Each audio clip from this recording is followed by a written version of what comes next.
Hi friends, ಮನೆ ಮತ್ತು YouTube ಚಾನಲ್ಗೆ ಸ್ವಾಗತ. ನೀವಿನ್ನು ನಮ್ಮ ಚಾನಲ್ಗೆ ಸಬ್ಸ್ಕ್ರೈಬ್ ಮಾಡಿಲ್ಲ ಅಂದ್ರೆ ಈಗಲೇ ಸಬ್ಸ್ಕ್ರೈಬ್ ಮಾಡಿ ಹಾಗೂ ಪಕ್ಕದಲ್ಲಿರುವ ಬೆಲ್ ಬಟನ್ ಕ್ಲಿಕ್ ಮಾಡಿ. ಇದರಿಂದ ನಾವು ದಿನನಿತ್ಯ ಮಾಡುವ ವಿಡಿಯೋಗಳನ್ನ ನೀವು ತಪ್ಪದೇ ನೋಡಬಹುದು. ಹಣ್ಣುಗಳ ಸಿಪ್ಪೆಯಲ್ಲಿದೆ ಔಷಧಿಯ ಗುಣ. ದಾಳಿಂಬೆ ಸಿಪ್ಪೆಯು ಮೊಡವೆ, ಕಜ್ಜಿ, ಕೂದಲು ಉದುರುವುದು, ತಲೆ ಹೊಟ್ಟನ್ನು ನಿವಾರಣೆ ಮಾಡುವುದರ ಜೊತೆಗೆ ಹೃದಯ ಸಂಬಂಧಿ ಕಾಯಿಲೆ, ಗಂಟಲು ನೋವು, ಹಲ್ಲಿನ ಸ್ವಚ್ಛತೆ ಮತ್ತು ಮೂಳೆಯ ಆರೋಗ್ಯವನ್ನು ಕಾಪಾಡುತ್ತದೆ.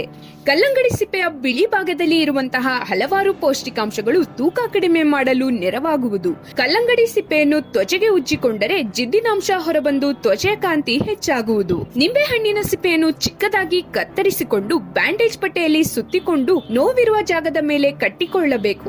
2 ರಿಂದ 3 ಗಂಟೆ ಹಾಗೆಯೇ ಕಟ್ಟಿಕೊಂಡಿದ್ದರೆ ನೋವು ನಿವಾರಣೆಯಾಗುತ್ತದೆ. ಬಾಳೆಹಣ್ಣಿನ ಸಿಪ್ಪೆಯ ಒಳಭಾಗವನ್ನು ಹಲ್ಲಿಗೆ ಉಜ್ಜಿಕೊಳ್ಳುವುದರಿಂದ ಹಲ್ಲು ಬಿಳಿಯಾಗುವುದು. ಸುಟ್ಟ ಚರ್ಮದ ಮೇಲೆ ಬಾಳೆಹಣ್ಣಿನ ಸಿಪ್ಪೆಯನ್ನು ಇಡುವುದರಿಂದ ಕೂಡ ನೋವು ಶಮನವಾಗುವುದು.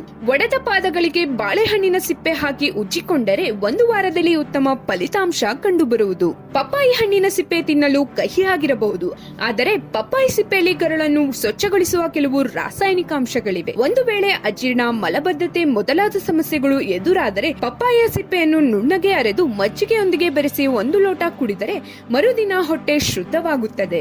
ಸೇಬು ಹಣ್ಣಿನ ಸಿಪ್ಪೆಯಲ್ಲಿ ನಾರಿನಾಂಶ ಹೇರಳವಾಗಿದೆ. ಇದು ಮಲಬದ್ಧತೆಯನ್ನು ತಡೆಯುವ ಶಕ್ತಿಯನ್ನು ಹೊಂದಿದೆ.